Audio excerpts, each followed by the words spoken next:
ओम नमः शिवाय। आज हम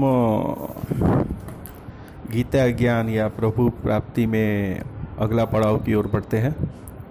और आज का जो पड़ाव है ना, वो भी एक्चुअली देखा जाए तो कुछ नया सुना नहीं है, पर फिर भी आप सबको विश्वास है कि जब भी मैं कोई बात करता हूँ तो कुछ नया और एडवांस बताने की ही हमेशा मेरी कोशिश रहती है।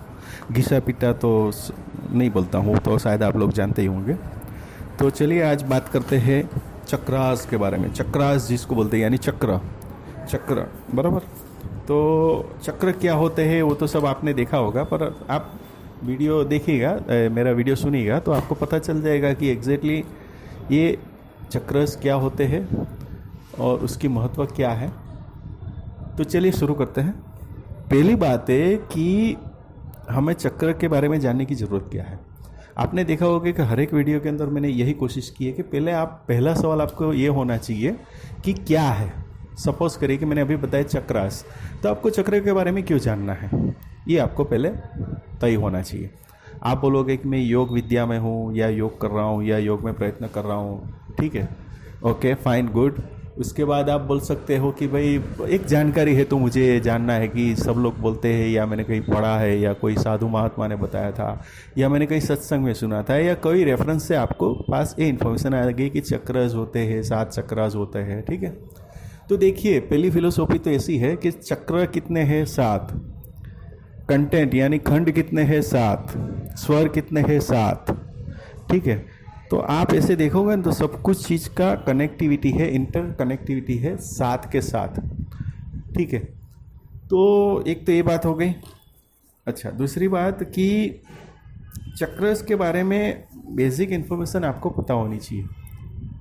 देखिए चक्रस जो बताए गए हैं मुख्यत्वे 7 है, वो अलग बात है, पर नंबर ऑफ चक्रस अपने शरीर में है जो जिसके बारे में भी लोगों ने डिटेल्स में बताया गया है और लोगों ने बताने की कोशिश की है।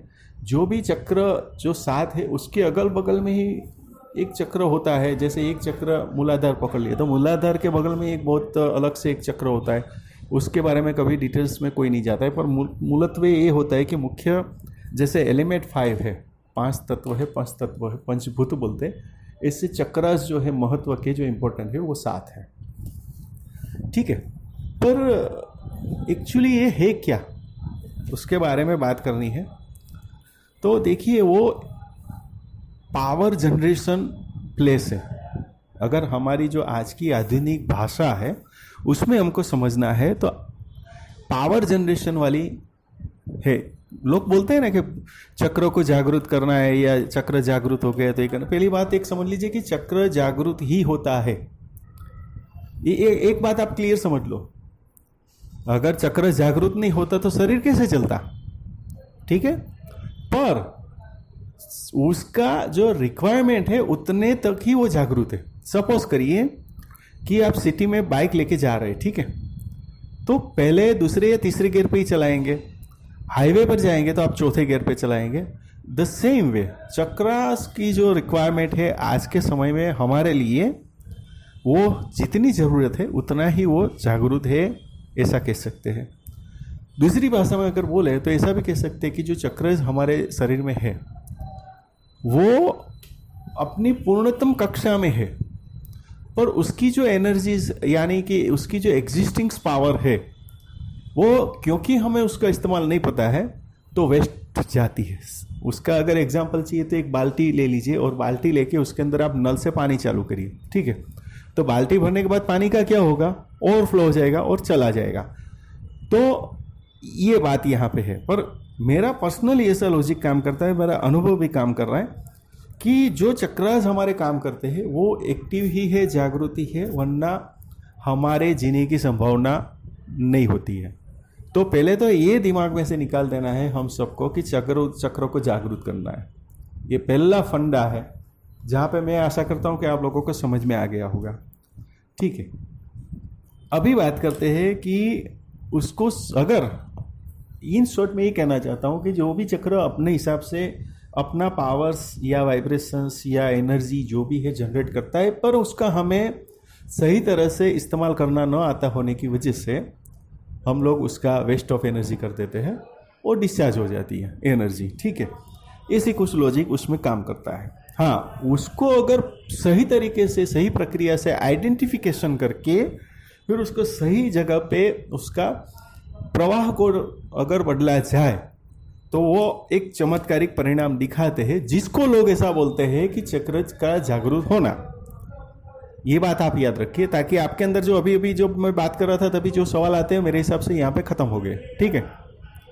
कि चक्र के अंदर से निकलती हुई एनर्जी, सोर्स ऑफ एनर्जीज या पावर या जो भी आप गिन लो, जो भी नाम दे दो, वो वेस्ट ही हो रहे हैं। पर अगर उसको सही तरह से जानने का और उसके बाद उसको सही गति में या सही दिशा में उसको डाइवर्ट करने की जो प्रक्रिया है वो अगर आ गई तो उससे वो जो चक्र है वो उसके इच्छित परिणाम हमें देता है, जो कि उसको हम चक्र को जागृत करना बोलते हैं। ऐसा मेरा मानना है, ठीक है।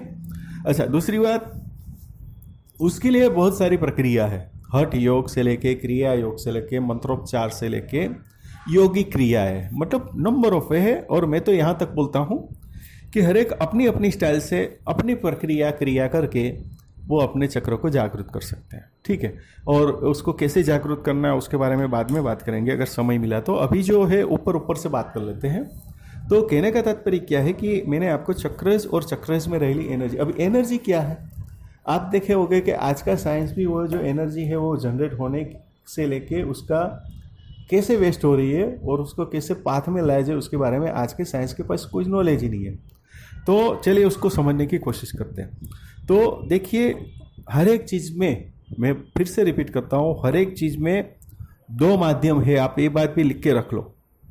एक स्थूल एलिमेंट और दूसरा है सूक्ष्म एलिमेंट, यानी स्थूल तत्व और दूसरा है सूक्ष्म तत्व, ठीक है।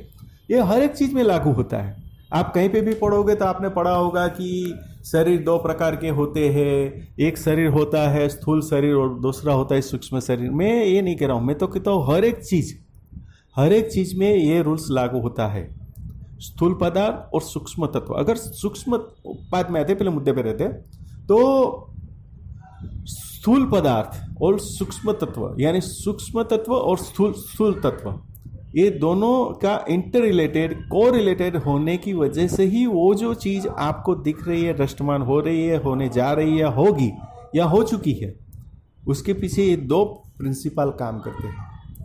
तो चलिए फिर से मुद्दे पे आ जाते हैं। तो शरीर के बारे में बात करें, क्योंकि चक्र की बात चल रही है तो अभी हम शरीर पे आ जाते हैं। तो शरीर का जो एलिमेंट है उसका दो एविडेंस है, एक तो स्थूल शरीर है और दूसरा है सूक्ष्म शरीर। सूक्ष्म शरीर यानी फ्लो ऑफ एनर्जी, ठीक है। फ्लो ऑफ एनर्जी जो है उसको सूक्ष्म शरीर बोलते हैं। पर वो जो फ्लो ऑफ एनर्जी का मीन्स, यानी जो माध्यम है जिसके माध्यम से वो फ्लो करती है, क्रिएट होती है, जनरेट होती है, उसको स्थूल शरीर बोलते हैं। या तो स्थूल शरीर के अंदर वो जो कार्य करने के लिए जो जगह है या वो जो एलिमेंट है उसको चक्रास बोलते हैं, यानी चक्र बोलते हैं।